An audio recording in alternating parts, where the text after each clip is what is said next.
For my own interest, I've been running an average efficiency test on my Renault ZOE for the past year.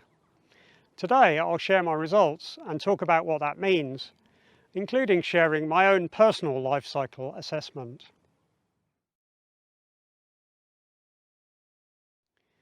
A couple of videos ago, I was discussing the question of whether EVs have hidden emissions. It is not entirely uncommon for people to try to claim that EVs are worse for the environment than ICE cars because of the higher production emissions. That earlier video was based on a Volvo life cycle assessment from which data had been somewhat cherry-picked. The life cycle assessment clearly said that the total life cycle emissions were lower for the EV version of the XC40, but the viewer who commented had missed that bit.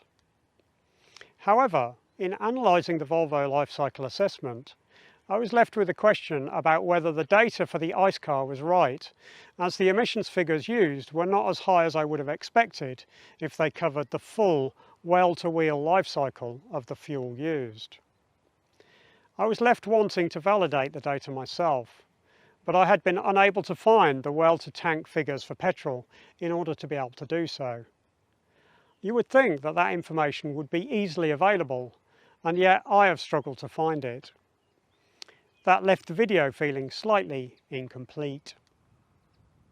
Having recently completed the measurement of the average efficiency of my ZOE across a year, I got to the point of wanting to do something similar for a second time, but I was all too aware that the data to do so had evaded me the last time. There was nothing for it. I was going to have to go deep for the data I needed. I packed my metaphorical knapsack and set off into the wilds of the internet once more, keen to uncover the upstream emissions related to electricity and fuel. So, a long weekend later, I finally found it. It had been hiding in plain sight all along.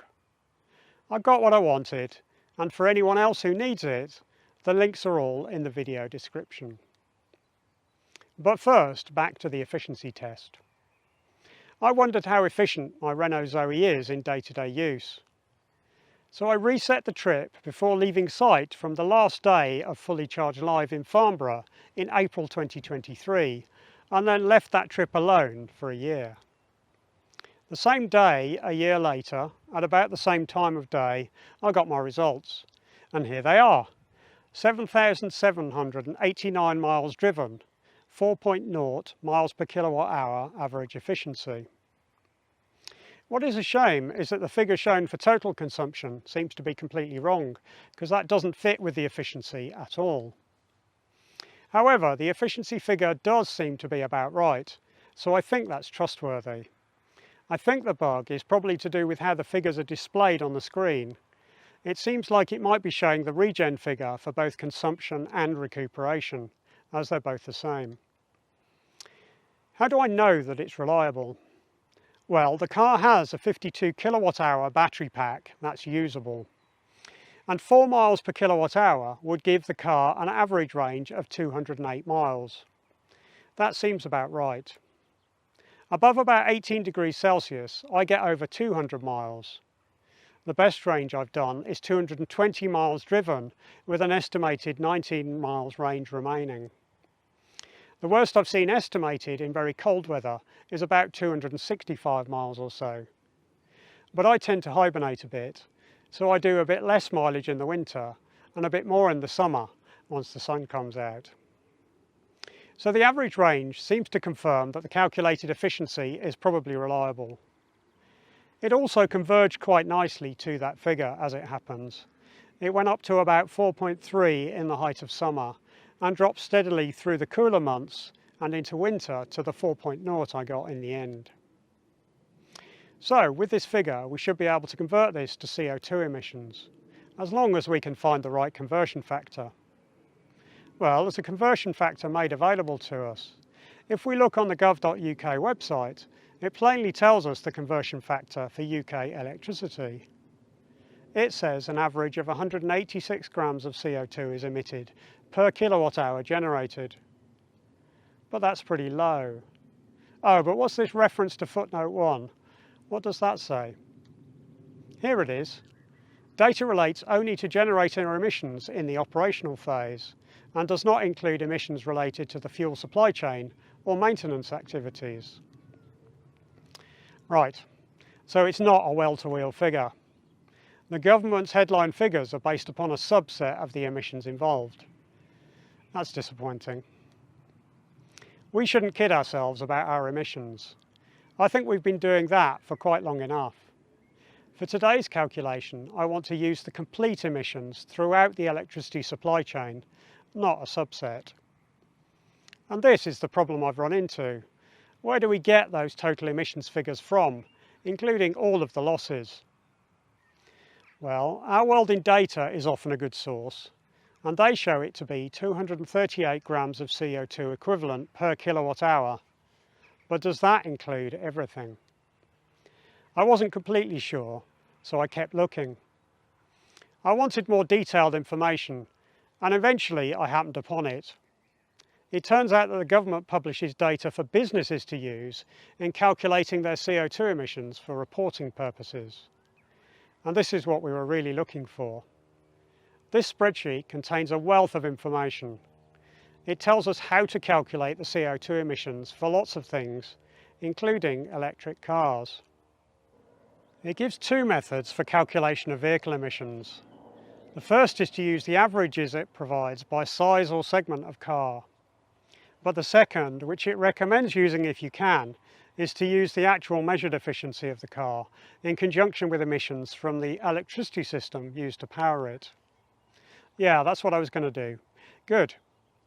And they provide that emissions information.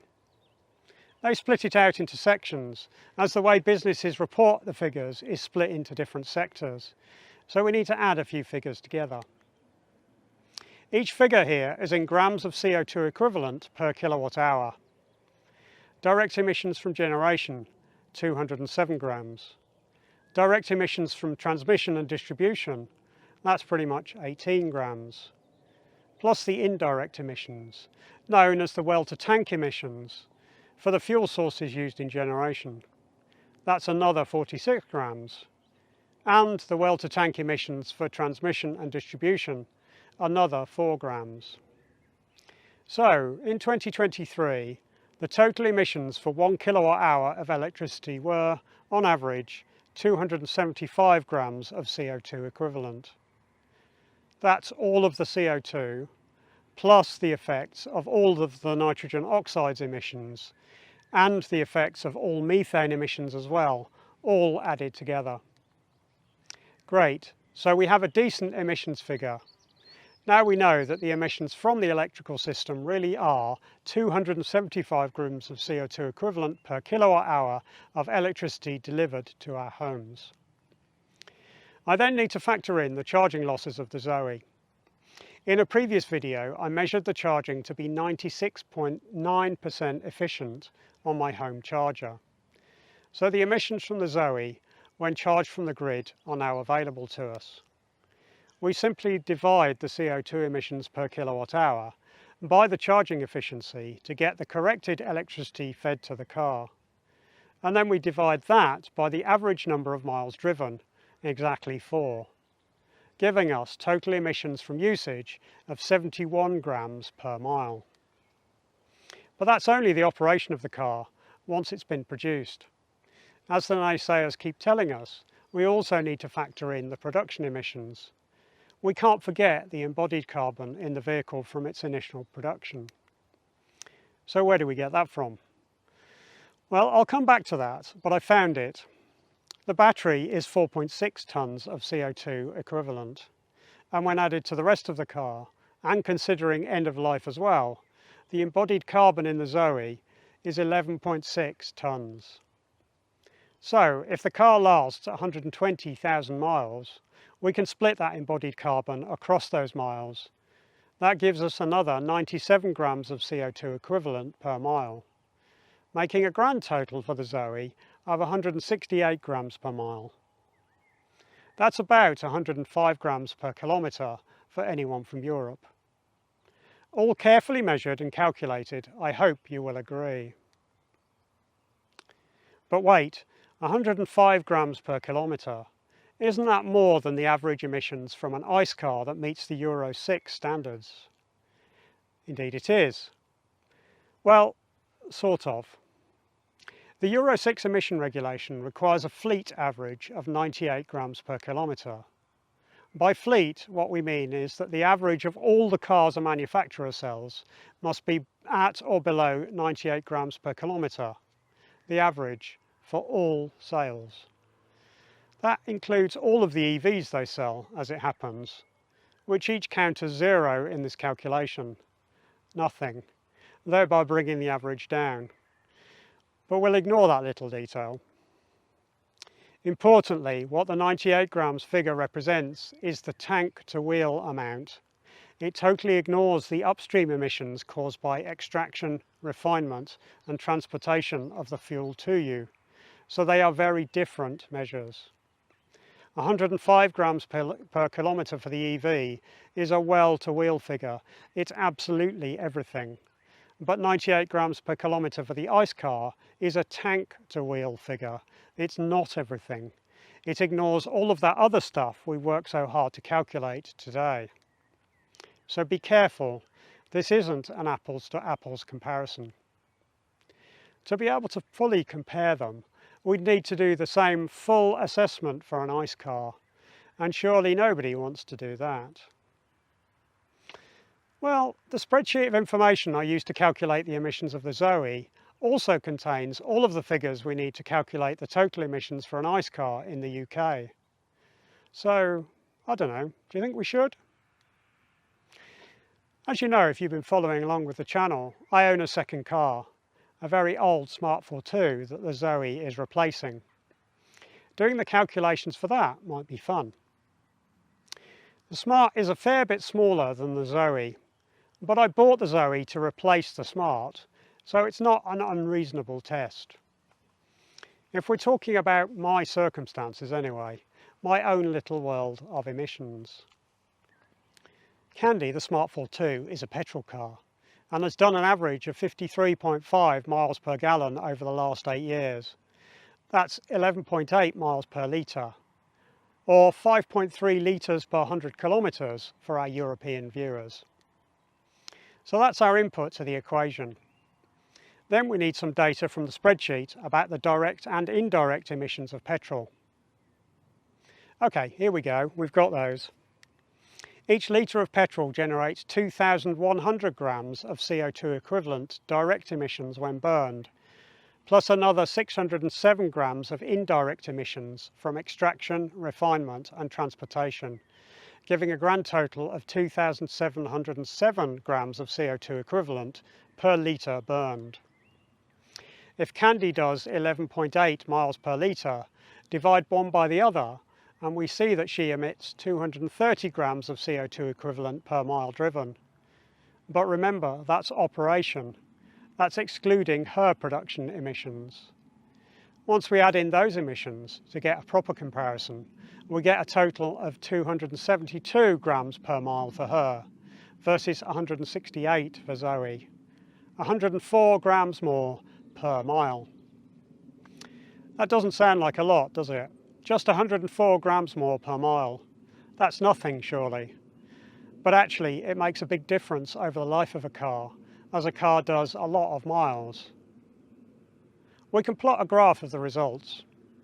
What I've done here is to take one step back and split out our production and end of life again, showing them as an initial hit of emissions at the start of the graph on the left, and then use the operational figures of the cars to plot the remainder of the emissions. As we can see, the ZOE starts off in arrears, and it takes a fair while to make that back. Just over 40,000 miles.